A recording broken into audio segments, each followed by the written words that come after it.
সূরাতুন নাজিআত তেলাওয়াত করা হয়েছে। মূলত এই সূরাতে আল্লাহ সুবহানাহু ওয়া তাআলা কিয়ামত সম্পর্কে আলোচনা করেছেন এবং কারা সফল হবে কারা বিফল হবে সেই বিষয়টি উল্লেখ করেছেন। সূরার নামকরণ করা হয়েছে প্রথম আয়াতে ওয়ান নাজিআত শব্দ থেকে, যার অর্থ হলো উৎপাটন করা, মূলোৎপাটন করা, ছিনিয়ে আনা। অর্থাৎ আল্লাহ সুবহানাহু ওয়া তাআলা সূরার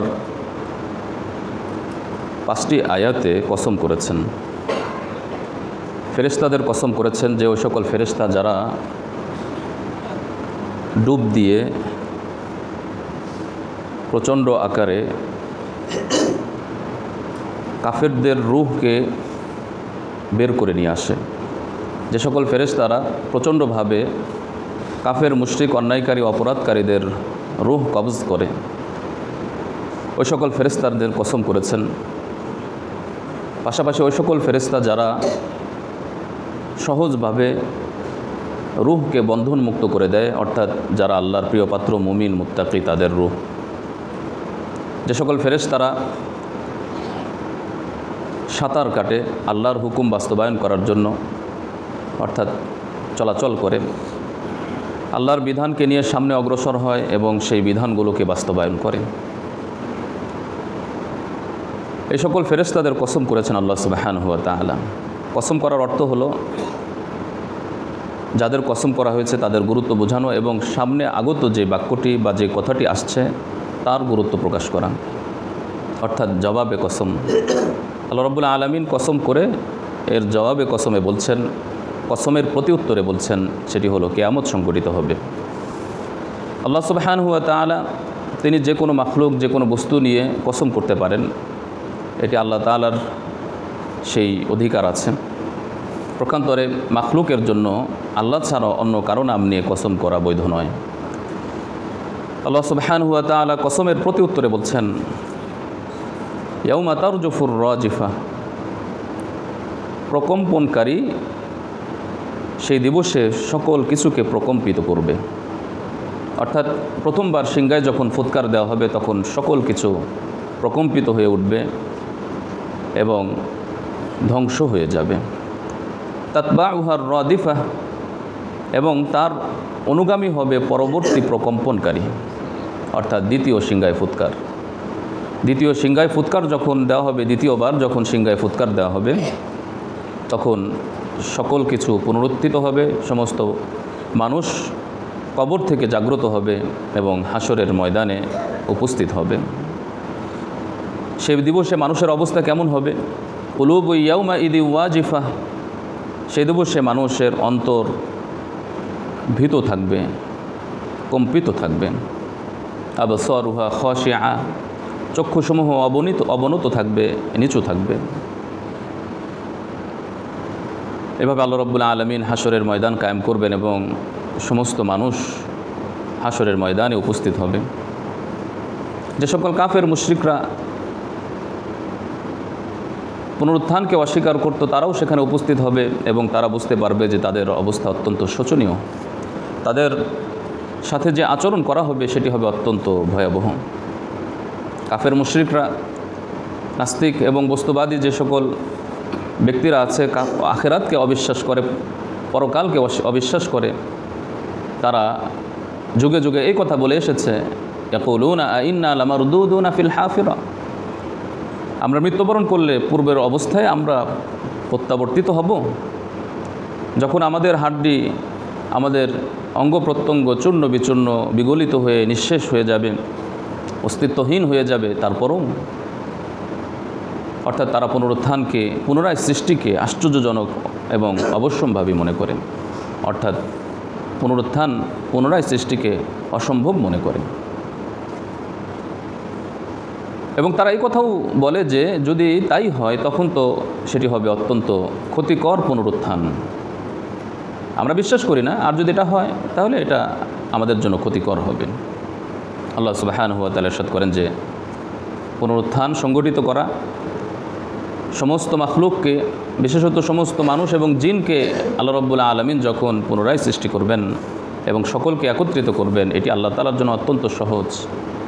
ফাইন্নামা হিয়া যাজরাতু ওয়াহিদা, কারণ সেটি হবে একটি বিকট আওয়াজ মাত্র। অর্থাৎ আল্লাহ রাব্বুল আলামিন বলবেন হও, সব কিছু হয়ে যাবে। সিংগায় ফুৎকার যখন দেওয়া হবে, এক সিংগায় ফুৎকারে সমস্ত মাখলুক পুনরায় জীবিত হবে এবং সকলেই হাসরের ময়দানে ধাবিত হবে। একবার সিংগায় ফুৎকার দেওয়ার সাথে সাথেই ফাইদা হুম বিসাহিরা, তারা সকলেই খোলা প্রান্তরে ময়দানে, হাসরের ময়দানে উপস্থিত হয়ে যাবে। সুতরাং পুনরুত্থান সংগঠিত করা, সব কিছুকে ধ্বংস করে আবার পুনরায় সৃষ্টি করা, পৃথিবীর সমস্ত মানুষকে আবার একত্রিত করা আল্লাহ তাআলার জন্য অত্যন্ত সহজ। এরপর আল্লাহ রাব্বুল আলামিন নবী করিম সাল্লাল্লাহু আলাইহি ওয়াসাল্লাম এবং মুমিন মুসলিমদের সান্ত্বনা দেওয়ার জন্য মুসা আলাইহিস সালাতু ওয়াসসালামের ঘটনা উল্লেখ করেছেন। নবী করিম সাল্লাল্লাহু আলাইহি ওয়াসাল্লাম এবং মুমিনরা ঈমানের উপর, হেদায়েতের উপর অটল অবিচল থাকার জন্য যারা কষ্ট করেন, প্রতিকূল অবস্থার মুখোমুখি হয়, মানুষের সমালোচনা এবং বাধার সম্মুখীন হয়, তাদেরকে সান্ত্বনা দেওয়ার জন্য আল্লাহ রাব্বুল আলামিন ইরশাদ করছেন যে হাল আতাকা হাদিসু মুসা, আপনার নিকট নিশ্চয়ই মুসার বৃত্তান্ত পৌঁছেছে। যখন তার রব তাকে পবিত্র ভূমি তুয়া বা পবিত্র ভূমি যেই তুয়া উপত্যকা, সেই উপত্যকাতে যখন তার রব ডাকলেন, অর্থাৎ আল্লাহ রাব্বুল আলামিন মুসা আলাইহিস সালাতু ওয়াসসালাম যখন তুর পাহাড়ে আগুনের সন্ধানে পৌঁছলেন, তখন আল্লাহ রাব্বুল আলামিন তাকে নবুয়ত এবং রিসালত দেওয়ার জন্য তাকে ডেকে বললেন যে আমি আল্লাহ। এর বিস্তারিত আলোচনা বিভিন্ন সূরাতে এসেছে। আল্লাহ সুবহানাহু ওয়া তাআলা মুসা আলাইহিস সালাতু ওয়াসসালামকে নবুয়ত দিলেন, মুজিজা দিলেন এবং নির্দেশনা দিলেন যে তোমার দায়িত্ব হলো যে তুমি ফিরআউনের কাছে যাবে এবং তাকে গিয়ে হেদায়েতের পথ দেখাবে। ইযহাব ইলা ফিরআউন ইন্নাহু তাগা, ফিরআউনের কাছে যাও, নিশ্চয়ই সে সীমা লঙ্ঘন করেছে। তাকে বলো যে আমি তোমাকে পরিশুদ্ধ করতে চাই এবং আমি তোমাকে আল্লাহর দিকে সঠিক পথ দেখাতে চাই, যেই সঠিক পথ তোমাকে আল্লাহর দিকে নিয়ে যাবে, সঠিকতা দেখাবে এবং তুমি আল্লাহকে ভয় করবে। আল্লাহ নির্দেশ পাওয়ার পর মুসা আলাইহিস সালাতু ওয়াসসালাম ফিরআউনের কাছে যায় এবং সেখানে গিয়ে নিজের নবুয়ত এবং রিসালতের কথা বলে এবং কি করণীয় সেই কথা বলার পর আল্লাহর পক্ষ থেকে প্রদত্ত মুজিজা সেগুলিকে উপস্থাপন করে, প্রদর্শন করে। কিন্তু ফিরআউন এবং তার দলবল, সভাসদবৃন্দ সকলেই মুসা আলাইহিস সালাতু ওয়াসসালামকে এবং তার মুজিজাকে প্রত্যাখ্যান করে, মিথ্যা বলে উপহাস করে। ফাকাদ্দাবা, তাকে মিথ্যা প্রতিপন্ন করে, ওয়া আসা, এবং তার অবাধ্যতা প্রকাশ করে। এরপর ফিরআউন মুসা আলাইহিস সালাতু ওয়াসসালামের মোকাবেলা করার জন্য সচেষ্ট হয়। সে সমস্ত জাদুকরদেরকে একত্রিত করে এবং উপস্থিত জনগণের সামনে নিজেকে বড় রব হিসাবে দাবি করে যে আমি তোমাদের রব, আনা রব্বুকুমুল আলা, আমি তোমাদের বড় রব, আমি ছাড়া আর কাউকে রব আমি মনে করি না, তোমরাও কি তাই মনে করো? এভাবে সে নিজেকে বড় রব হিসাবে ঘোষণা দেয়। এরপর আল্লাহ সুবহানাহু ওয়া তাআলা ইরশাদ করছেন তার এই অবাধ্যতার কারণে, সীমালঙ্ঘনের কারণে আল্লাহ রাব্বুল আলামিন তাকে, তার দলবল, সভাসদবৃন্দ সকলকে সমূলে ধ্বংস করে দেন। ফাআখাযাহুল্লাহু নাকালাল আখিরাতি ওয়াল উলা, আল্লাহ রাব্বুল আলামিন তাকে পাকড়াও করেন, দুনিয়া এবং আখিরাতের শাস্তিতে পাকড়াও করেন। অর্থাৎ দুনিয়াতে আল্লাহ তাআলা পাকড়াও করেন এবং এই পাকড়াও আখিরাতের শাস্তির জন্যও অত্যন্ত ভয়াবহ। এভাবে আল্লাহ রাব্বুল আলামিন তাদেরকে শরীর সমাধি করে দেন, সমূলে ধ্বংস করে দেন। এই ঘটনা উল্লেখ করার পর আল্লাহ তাআলা ইরশাদ করছেন ইন্না ফি যালিকা লাইবারা, নিশ্চয়ই এতে রয়েছে শিক্ষা, লিমাই ইয়াখশা, যারা ভয় করে, আল্লাহকে ভয় করে, যারা তাকওয়া অবলম্বন করেন, তাদের জন্য অবশ্যই শিক্ষা রয়েছে। অর্থাৎ আল্লাহ সুবহানাহু ওয়া তাআলা এই পার্থিব জগৎ সৃষ্টি করেছেন এবং এই পৃথিবীতে আমাদেরকে একবারের জন্যই প্রেরণ করেছেন। কিছু দায়িত্ব দিক নির্দেশনা দিয়েছেন, যারা সেই দায়িত্ব পালন করবে তারা অবশ্যই সফল হবে। আর যারা এই পরকালের সফলতার ক্ষেত্রস্থলে আল্লাহর অবাধ্যতা প্রকাশ করবে, ঈমান আনবে না, কুফরি করবে, আল্লাহর হুকুম লঙ্ঘন করবে, তাদের জন্য রয়েছে অত্যন্ত শোচনীয় ভয়াবহ শাস্তি। তো সুতরাং এর মাধ্যমে রাসূলুল্লাহ সাল্লাল্লাহু আলাইহি ওয়াসাল্লাম এবং উম্মতে মুসলিমাকে সান্ত্বনা দেওয়া হচ্ছে যে যুগে যুগে ফেরাউনের মতো প্রভাবশালী প্রতাপশালী অবাধ্য ব্যক্তিবর্গ অতিবাহিত হয়েছে এবং সামনে আসবে, তাদের মোকাবেলা করেই ঈমানের উপর অটল থাকতে হবে এবং দ্বীনের প্রচার প্রসারে আত্মনিয়োগ করতে হবে। মানুষকে সঠিক পথের দিশা, নিজেরাও সেই দিশা অবলম্বন করতে হবে এবং অন্যদেরকেও সেই দিশা প্রদর্শন করতে হবে। আল্লাহ সুবহানাহু ওয়া তাআলা পরের রুকুতে, অর্থাৎ এই সূরার শেষ রুকুতে ইরশাদ করছেন যে পুনরুত্থান, পুনরায় সৃষ্টি করা এটি আল্লাহ তাআলার জন্য কোনো বিষয়ই না। আনতুম আশাদ্দু খালকা, তোমরাই কি সবচেয়ে কঠিন সৃষ্টি, নাকি ওই আসমান, গ্রহ নক্ষত্র, আকাশ মহাকাশ, আকাশ মহাকাশে কত গ্রহ নক্ষত্র, জানা অজানা কত কিছু আছে, সেটি সৃষ্টি করা কঠিন। প্রকৃতপক্ষে বাহ্যিক দৃষ্টিকোণ থেকে তোমাদের সৃষ্টি করা কোনো কঠিন বিষয় নয়, বরং সেই গ্রহ উপগ্রহ, আসমান মহাকাশ, এই সকল বস্তু সৃষ্টি করাই কঠিন, কারণ এর বিশালতা অনেক। সুতরাং আল্লাহ রাব্বুল আলামিন সেই আসমানকে সৃষ্টি করেছেন, মহাকাশ সৃষ্টি করেছেন। শুধু এক আসমান সৃষ্টি করেন নাই, 7 আসমান সৃষ্টি করেছেন। আসমানকে সমুন্নত করেছেন, সুষম করেছেন, সুন্দরভাবে সুগঠিত করেছেন। শুধু তাই নয়, প্রথম আসমান সৃষ্টি করে আল্লাহ রাব্বুল আলামিন এই দুনিয়াবি আসমানে বিভিন্ন গ্রহ নক্ষত্র, চাঁদ তারকা ইত্যাদি সৃষ্টি করেছেন, রাত সৃষ্টি করেছেন, প্রভাত সৃষ্টি করেছেন, সকাল সৃষ্টি করেছেন, অর্থাৎ রাত দিন সৃষ্টি করেছেন। এভাবে আল্লাহ রাব্বুল আলামিন প্রথম আসমানে গ্রহ উপগ্রহ দুনিয়া ইত্যাদি বসবাসের জন্য উপযুক্ত করেছেন। ওয়াল আরদ বা'দা যালিকা দাহাহা, আসমান সৃষ্টি করার পর আল্লাহ সুবহানাহু ওয়া তাআলা দুনিয়াকে বিস্তৃত করেছেন। অর্থাৎ মূলত সর্বপ্রথম আল্লাহ রাব্বুল আলামিন দুনিয়া সৃষ্টি করেন বা জমিন সৃষ্টি করেন, এরপর আসমান সৃষ্টি করেন। আসমান সৃষ্টি করার পর এখানে যে কথাটি বলা হচ্ছে যে জমিন যেটা আগে সৃষ্টি করা হয়েছিল সেটিকে বিস্তৃত করেন, অর্থাৎ বসবাসের উপযুক্ত করেন। যেখানে পানির প্রয়োজন পানির ব্যবস্থা করেন, যেখানে স্থলের প্রয়োজন স্থলের ব্যবস্থা করেন।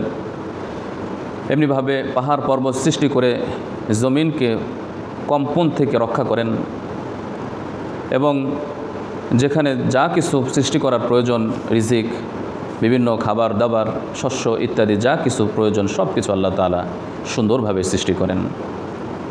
উদ্দেশ্য হলো মাতা আল্লাকুম ওয়া লিআনআমিকুম, তোমাদের এবং তোমাদের যে সকল পশু পাখি আছেন তাদের আসবাব স্বরূপ, তাদের প্রয়োজনীয় সামগ্রী স্বরূপ আল্লাহ সুবহানাহু ওয়া তাআলা এত কিছু সৃষ্টি করেছেন।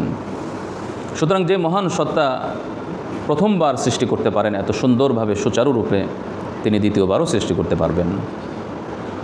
কিন্তু এই সুন্দর সৃষ্টি আল্লাহ রাব্বুল আলামিন ধ্বংস করবেন। ফাইদা জাআতিত তাম্মাতুল কুবরা, মহানাদ বিকট আওয়াজ যখন আসবে, অর্থাৎ সিংগায় ফুৎকার যখন হয়ে যাবে, তখন সব কিছু ধ্বংস হয়ে যাবে। আবার যখন সিংগায় ফুৎকার দেওয়া হবে তখন সব কিছু পুনরুত্থিত হবে। ইয়াউমা ইয়াতাযাক্কারুল ইনসান মা সাআ, মানুষ দেখতে পারবে, বুঝতে পারবে সে যা প্রেরণ করেছে সব কিছু সে উপলব্ধি করতে পারবে। অর্থাৎ মানুষ ভালো কাজ করেছে না মন্দ কাজ করেছে, ঈমান এনেছে না কুফরি করেছে, আল্লাহর হুকুম পালন করেছে নাকি হুকুম লঙ্ঘন করেছে, সব কিছু উপলব্ধি করতে পারবে সেই দিবসে। অবুররিজাতিল জাহিম, এবং জাহান্নামকে প্রকাশ করা হবে লিমাই ইয়ারা, দর্শকের সামনে।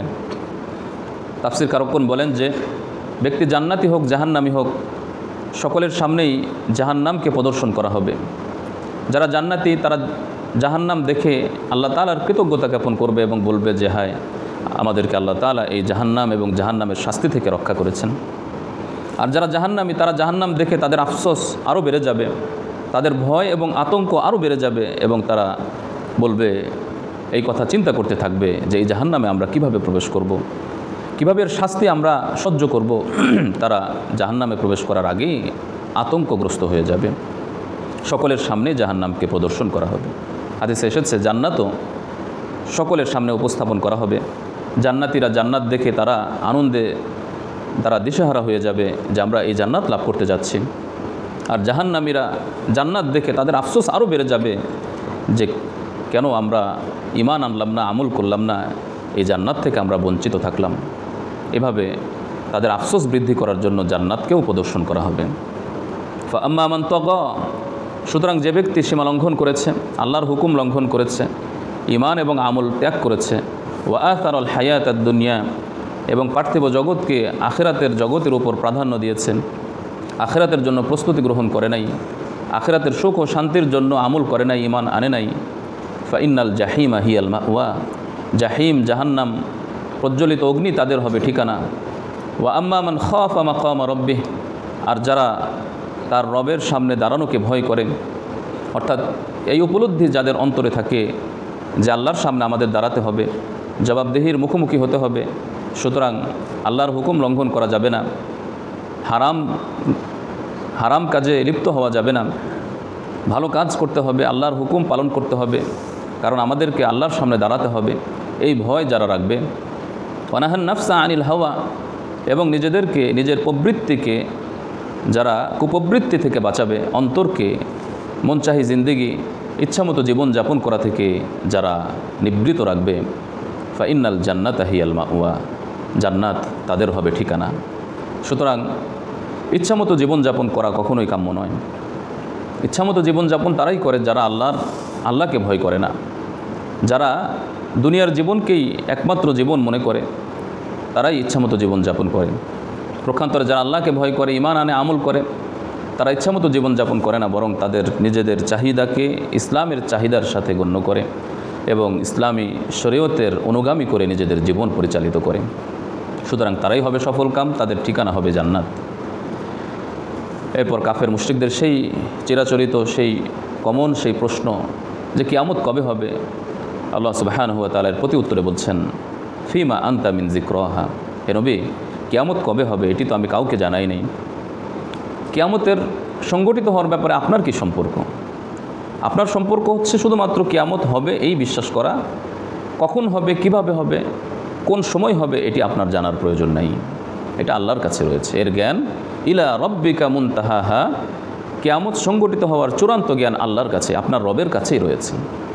আপনার দায়িত্ব হচ্ছে ইন্নামা আনতা মুনজির, আপনি ভীতি প্রদর্শনকারী হবেন ওই সকল ব্যক্তিদের জন্য যারা ভীতি প্রদর্শনকে গ্রহণ করে, যারা ভয় করে, আপনি তাদেরকে ভীতি প্রদর্শন করুন, তাদেরকে ভয় দেখান যে কবর আছে, হাসর আছে, জাহান্নাম আছে, সেই জায়গাগুলো অত্যন্ত নাজুক, অত্যন্ত কঠিন। সুতরাং এই জায়গাগুলো যারা সহজভাবে পার হতে চায় এবং সুখ ও শান্তি লাভ করতে চায়, তাদের উচিত আল্লাহর অবাধ্যতা ত্যাগ করে তারা আল্লাহর বিধানকে গ্রহণ করবে এবং আল্লাহর আনুগত্য প্রদর্শন করবে। আপনার দায়িত্ব হচ্ছে তাদেরকে ভয় দেখানো। কিয়ামতের দিবস যখন সংগঠিত হবে তখন সমস্ত মানুষ এই কথা মনে করবে যে তারা দুনিয়াতে এক সকাল এক সন্ধ্যা অবস্থান করেছেন। ইল্লা আশিয়া, আশিয়া বলা হয় এক সন্ধ্যা, অর্থাৎ সূর্য ঢলে যাওয়া থেকে নিয়ে সূর্য অস্তমিত হওয়ার সময়কে বলা হয় আশিয়া। আর দোহা মানে প্রভাত, দ্বিপ্রহর। সূর্য অস্তমিত হওয়া থেকে নিয়ে দুপুরের আগ পর্যন্ত সময়কে বলা হয় দোহা। অর্থাৎ যখন কিয়ামত সংগঠিত হবে সকলে মনে করবে যে দুনিয়াতে খুব অল্প সময় তারা অবস্থান করেছে, এক সকাল অথবা এক সন্ধ্যা। এর কারণ হলো যে কিয়ামতের এত ভয়াবহতা, এই ভয়াবহতা দেখে তারা অতীতের সব কিছু ভুলে যাবে, মনে হবে যে অল্প সময় তারা দুনিয়াতে ছিল। হাদিস এসেছে, রাসূলুল্লাহ সাল্লাল্লাহু আলাইহি ওয়াসাল্লাম বলেন যে ব্যক্তি জাহান্নামী, সে দুনিয়াতে অত্যধিক ভোগ বিলাসিতায় লিপ্ত ছিল, অত্যন্ত সুখে শান্তিতে জীবনযাপন করেছে, তাকে জাহান্নামে শাস্তিতে চুবানো হবে, ডুবানো হবে এবং তাকে বলা হবে যে তুমি দুনিয়াতে কতদিন ছিলে? সে বলবে যে অল্প সময় ছিলাম। দুনিয়াতে কি কোনো সুখ শান্তি লাভ করেছো? সে বলবে দুনিয়াতে সুখ বলতে কি আমি জানি না। অর্থাৎ জাহান্নামের মানে একটু শাস্তি ভোগ করে সে অতীতের সমস্ত আরাম আয়েশ ভোগ বিলাস সে ভুলে যাবে। ঠিক তেমনিভাবে এক জান্নাতীকে, যে ব্যক্তি সারা জীবন দুর্দশায় কেটেছে, সারা জীবন কষ্ট করে জীবন অতিবাহিত করেছে, তাকে জান্নাতে নিয়ে জান্নাতে নাজ নিয়ামতে একবার ডুবানো হবে, চুবানো হবে এবং তাকে বলা হবে অতীতের কষ্ট তুমি কি কোনো সময় ভোগ করেছো? কষ্ট বলতে কি তুমি কিছু জানো? তখন সে বলবে যে আমি কষ্ট বলতে কি আমি কিছুই জানি না। দুনিয়ার যে দুনিয়াতে সারা জীবন যে কষ্ট করেছে, জান্নাতের এক মুহূর্তের নাজ নিয়ামত ভোগ করে সে সব ভুলে যাবে। এটি হবে পরকালের শাস্তি বা শান্তির নিদর্শন। তো সুতরাং পরকালের চিরস্থায়ী শান্তি যদি আমরা লাভ করতে চাই এবং সে কঠিন শাস্তি থেকে আমরা বাঁচতে চাই, তাহলে অবশ্যই প্রবৃত্তির তাড়না ত্যাগ করতে হবে। খাহেসাতের জীবন, ইচ্ছামতো জীবন ত্যাগ করে আল্লাহর হুকুম মোতাবেক জীবন যাপন করতে হবে, তাহলেই সফলতা লাভ করা যাবে। আল্লাহ তাআলা আমাদের সকলকে বোঝার এবং আমল করার তৌফিক দান করুন। আমিন।